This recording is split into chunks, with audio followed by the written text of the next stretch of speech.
organic, unpredictable, unknown, lovely, beautiful, a sense of fulfillment. This is part of the pleasures of life and not the chores of life.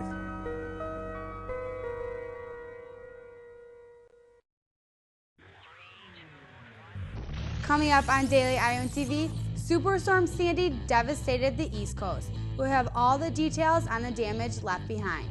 And the university has a new mandatory requirement for all freshmen. We'll tell you what the university is forcing those students to do. And in sports, 2 consecutive blowout losses, a season on the brink. Kirk Ferentz steps up to the mic. Coming up. That's all coming your way next. Daily Iowan TV starts right now. I'm Tom Brokaw. For more than 100 years now, the University of Iowa community has been waking up to the Daily Iowan. Today, it's the largest newsroom in eastern Iowa. And now you can see the news every night on Daily Iowan TV and get it anytime worldwide at dailyiowan.com.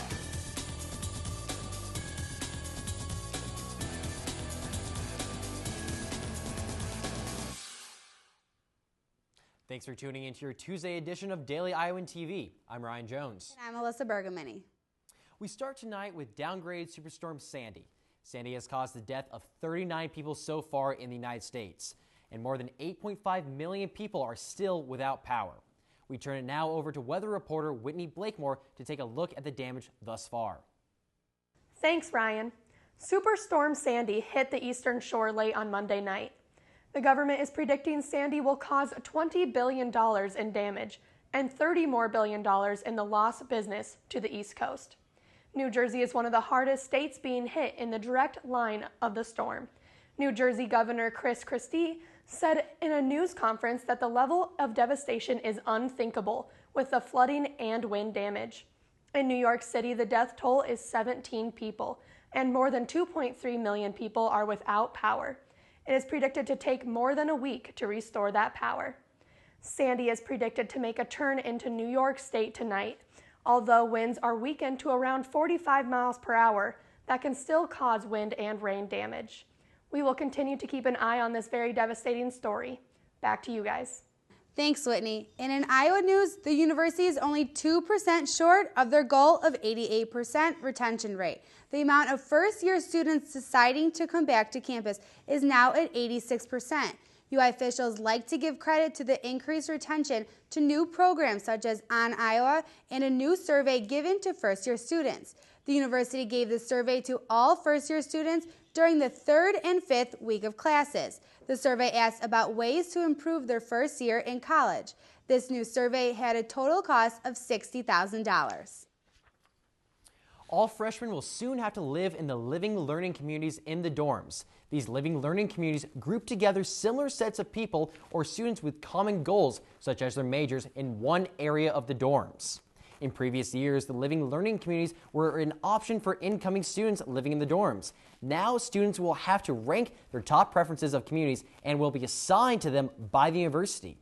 The University of Iowa set the goal of having all students in living learning communities back in 2010. Still to come on Daily Iowan TV, some students feel discriminated against here at the university. We will tell you why they can't get the word out. And in sports, the Iowa golf team does something they haven't done all year. We'll have the update right here shortly. That's coming up in just a bit, but now let's check back in with Daily Iowan TV's Whitney Blakemore for your local weather forecast. Whitney, we know that the East Coast is seeing a lot of heavy storms with Superstorm Sandy. What can we expect for our area? Thanks, Alyssa. Well, tomorrow is going to be another chilly day, starting off at a low 30 degrees. As we head into the afternoon, the sun is going to come out and it will warm up just a bit into the low 50s. Then as we wrap up our day, the temp will drop back down to 30. Now as we look into the rest of our week, plan on seeing about the same weather. Thursday and Friday will have highs in the mid-50s. Thursday will see a low of 30 and Friday a low is just a bit higher at 37. For the weekend, temps will drop to the high 40s, but on Saturday, expect some rain throughout the day. And finally, as we jump into next week, Monday and Tuesday will have highs in the 50s and lows in the mid-30s with partly cloudy skies. That's all the weather for tonight. Back to you guys at the desk. Thanks, Whitney. Over 3,000 students and still growing. That's the number of international students at the UI. It has increased by over 60% in the last 5 years, but different cultures aren't always greeted with open arms. Daily Iowan TV's Brad Maxwell reports on the major barriers international students face at the UI. A land of opportunity, a land of confusion. International students are quickly becoming a large part of the UI community. But these students agree the major obstacle standing between them and an equal education is language. Language is the most hard barrier. Simple tasks such as finding a place to eat, socializing with friends, or even reading a textbook can be difficult to maintain focus in a foreign land. But international students say understanding the English language is essential in the classroom. Here, you have to speak English when you're in here, especially in class, and some terms are really hard because you never heard of it. Because international students struggle with some English terms, they often stick together and support one another through their time here at Iowa. But in the Iowa City community, where over 3/4 of the population is white, this can create some discrimination issues and lead to stereotypes here in Iowa City. My roommates are from Malaysia, but they are Chinese. They have faced a few discrimination where there are a few locals that are being a bit racist. Yeah, it's like go back to your own country and all.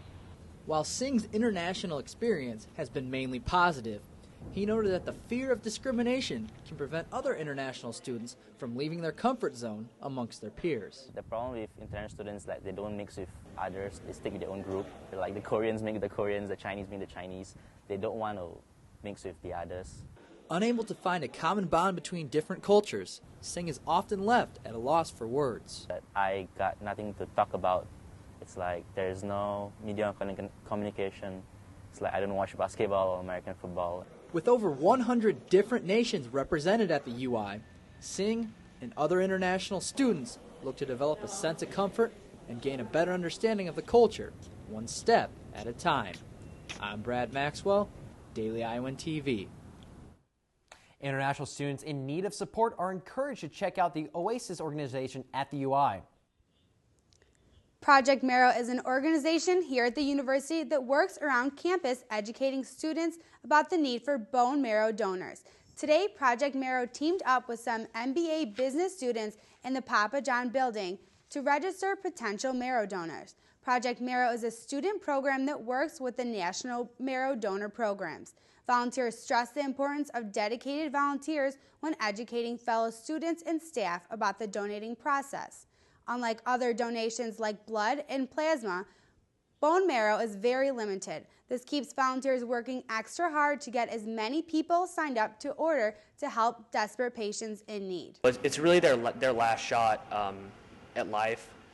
You can literally save someone's life by signing up for this. It takes like 10 minutes. If you missed Project Marrow today and are looking to potentially donate, volunteers will be at the River Room tomorrow, Hillcrest on Thursday, and again at the Papa John building on Friday. And now let's take a look at what's happening around the world besides Hurricane Sandy. GOP candidate Mitt Romney is expanding his ad campaign into Pennsylvania. This generally Democratic state has shown in recent polls that Governor Romney and President Obama are in a very close race. New ads could point to a very close election in the next week. The ads may begin running statewide as soon as Wednesday. Halloween is on Wednesday, but Halloween is now being viewed by some as a harmful holiday. A few Catholic bishops in Poland have asked believers not to participate in the holiday because of its diabolical behavior. Archbishop Andrzej Dizaga told his followers that Halloween could potentially destroy the spiritual life. And now, Daily Iowan TV's Annie Constable is here for your look at Hawkeye Sports. Hey guys, and welcome back to the Daily Iowan TV Sports Studio. What a difference 2 weeks can make. After seeming to figure out the problems that cost the Black and Gold in the non-conference schedule, 2 consecutive Big Ten losses mean spirits are low and heads are hanging in Hawkeye country. But as always, head coach Kirk Ferentz addressed the media earlier this afternoon. Among the topics the Hawks head man discussed were losing running back Mark Wiseman for the foreseeable future, the importance of making a bowl game in 2012, the team's injury problems, and of course, well, this weekend's opponent, the Indiana Hoosiers. I know this, when guys get hurt, somebody has to come in. I do know that. And, players don't fall out of the sky. So, but injuries are part of football.